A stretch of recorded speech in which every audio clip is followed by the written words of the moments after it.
Coworker kept explaining my job to me, so I publicly corrected his structural calculations in front of clients. I'm 31 female, a structural engineer in Christchurch. I specialize in earthquake retrofitting, which is obviously pretty important here. I've been doing this for 8 years, have my chartership, the whole thing. This new guy Brendan joined our firm maybe 5 months ago. He's 28, came from Auckland with like 2 years of experience.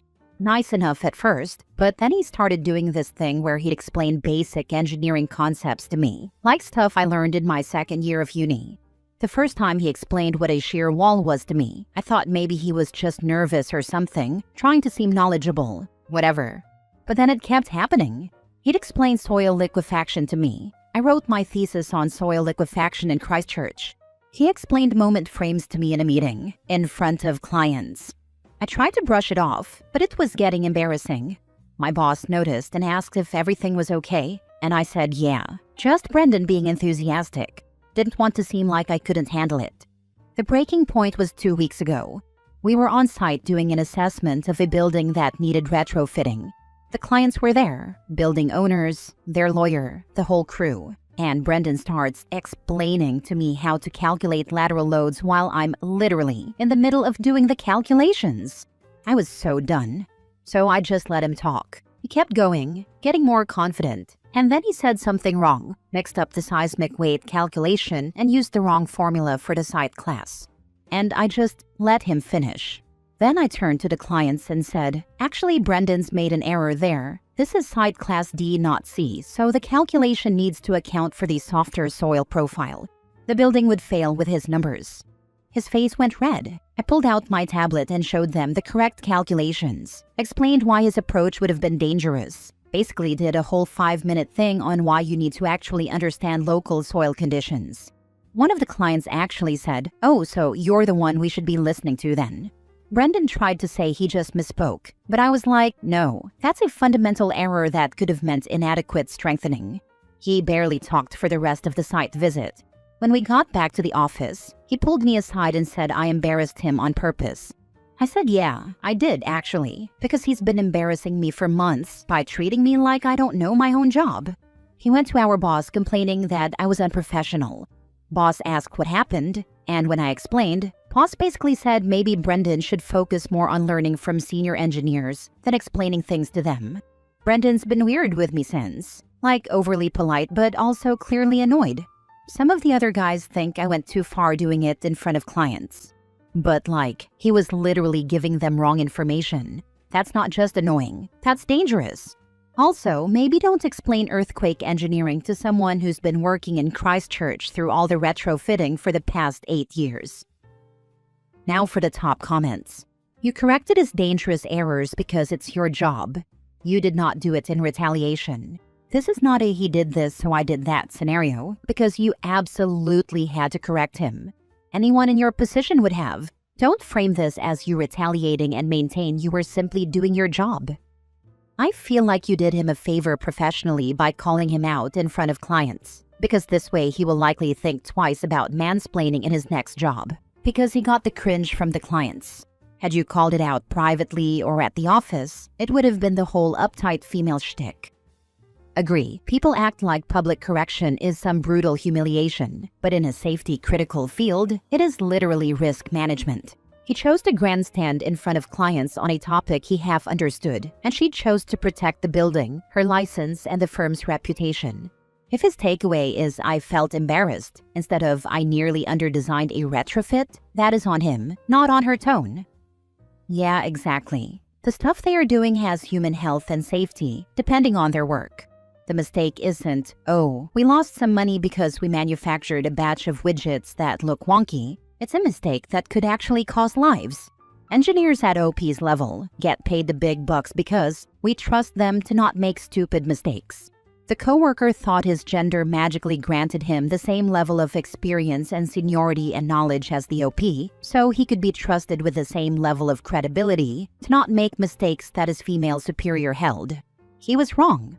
The lesson learned was that junior hires need to have humility, and soil stability parameter knowledge is not stored in the balls. Next story. Am I the a-hole for not firing the cleaning lady because my girlfriend asked me to? This is a dumb argument, but I really need people to weigh in because my girlfriend and I somehow ended up in a full debate over it. I, 42 male, have a cleaning lady who comes every other week. She's incredibly hardworking, very friendly, and over the 2 years I've known her, she has proven to be completely trustworthy. She usually comes while I'm at work, and I get to come home to a spotless house. Honestly, one of life's top-tier pleasures. A while back, she mentioned that she'd had a can of Pepsi from my fridge while she was cleaning. She even asked if she should pay me back. I told her absolutely not, that she has my full permission to grab a drink or a quick snack if she wants. Cleaning someone's entire house is physical work, and I don't expect her to go hours without hydrating. Since then, she's occasionally had a soda, a glass of juice, or once, she made a piece of toast. That's it. She has never taken advantage, never helped herself to meals, snacks, or anything beyond a tiny pick-me-up. So fast forward to the other night. My girlfriend, 38 female, was over and casually mentioned she saw my cleaning lady stealing from the fridge. I explained she definitely wasn't stealing. She has my permission, and I'm the one who offered it. Plus, she works consistently the whole time she's here. A 60-second break doesn't magically make her unprofessional. My girlfriend insists it is unprofessional and that it could lead to boundary crossing. I told her I've known this woman for 2 years and there has never been a single issue. My girlfriend, however, thinks this is some kind of red flag and says I should fire her before it gets worse. Now I feel like I'm losing my mind. Why would I fire someone who does an excellent job, has never betrayed my trust, and only takes what I explicitly allow? To me, this feels like a non-issue. So, am I missing something? Am I being naive? Or is my girlfriend blowing this way out of proportion? Not the a-hole. Your cleaning lady is following predetermined rules and is not taking advantage of you. As you said, she's hardworking and doing what you agreed with. Why mess with what's not broken? Exactly my argument. I would make sure girlfriend hasn't abused your cleaning lady in any way. As in verbal, you don't want her to chase off your gem of a cleaning lady. Your cleaning lady, your place, your choice. I think that she's the one being weird about it. My girlfriend thinks it's weird. I don't understand what's so weird about it. My house is clean and she does a great job every time. That's all I care. You're dating a mean girl. I wouldn't appreciate someone I've dated for 5 months telling me how to run my home. My wife used to be that cleaning lady. Cleaning an entire house in a few hours is freaking hard work.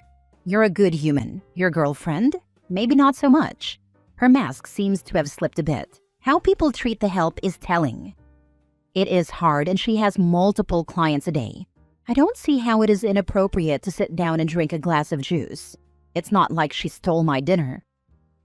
Next story. Am I the a-hole for refusing to cover for my coworker during her mental health breaks, even though I know she's struggling? I, 25 female, work as a case coordinator at a community clinic. It's a demanding job, and our small team is constantly stretched thin. One of my coworkers, Lena, 29 female, has been going through a rough time. She lost a parent earlier this year, and her workload has understandably been harder for her to manage. At first, I volunteered to pick up some of her cases whenever she needed a breather. It wasn't officially assigned to me, I just didn't want her to drown.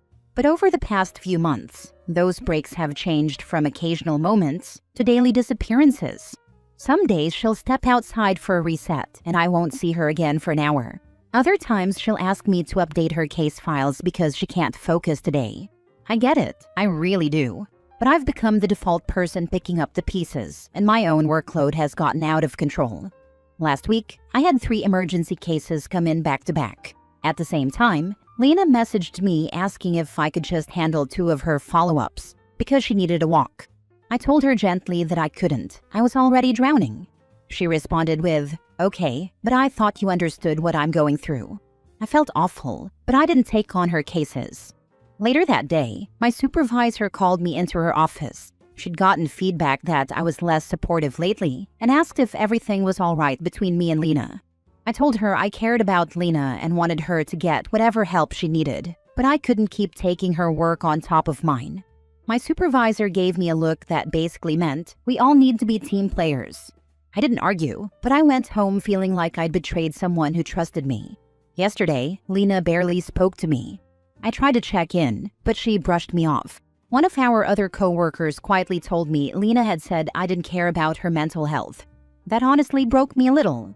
I've been trying so hard to be supportive without losing myself in the process, but now I feel like the villain in the story. I'm torn between wanting to be kind and realizing I'm being taken advantage of, even if not deliberately. I don't want to resent her, and I don't want her to sink, but I'm close to burning out myself.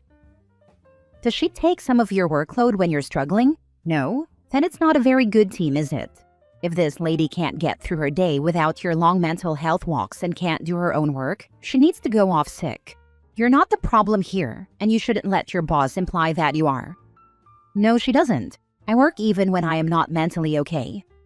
Not the a-hole. You need to go back to that manager and explain how many hours of work you did for Lena as a team player. That you helped her where you could, but you can't anymore. And at no time did you say rude things to her. Lena needs to apologize, make it right, and thank you for helping her. You need to write a follow-up email to HR too. They are taking advantage of you. I'd even make it straight with the coworkers. Hello, it has come to my attention that someone thinks I am not being a team player or not caring about mental health. That is blatantly a lie.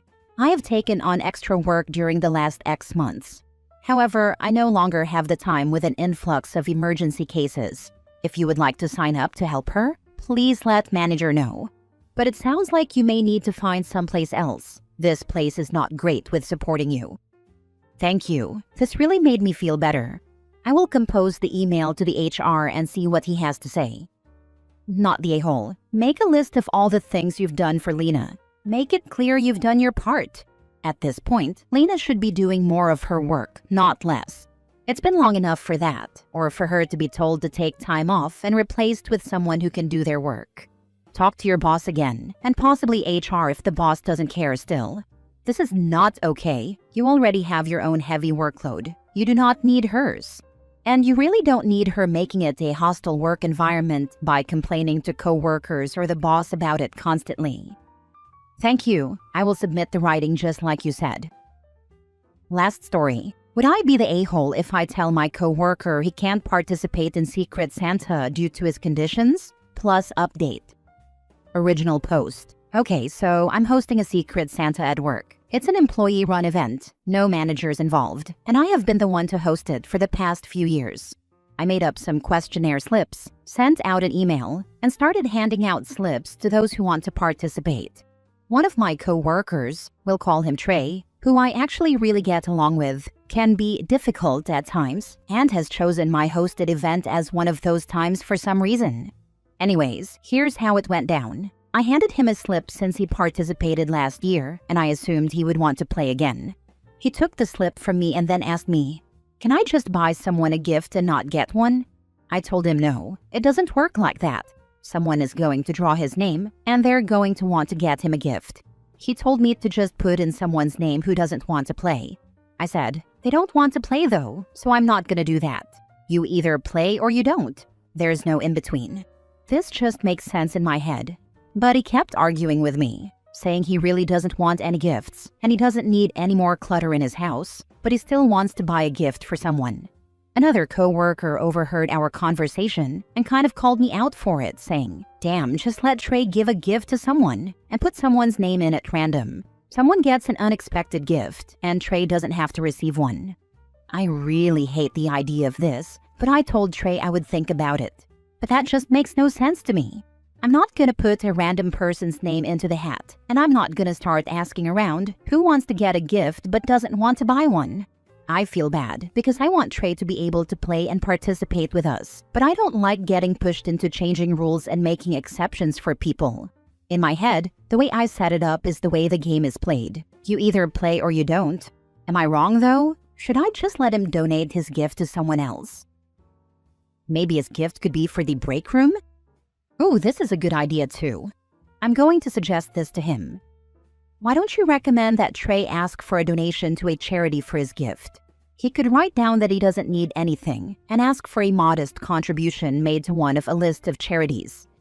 Thank you for this. I ended up giving him this as an option. Basically, I told him he could choose to find someone to put in his place or write down to donate to charity in his name.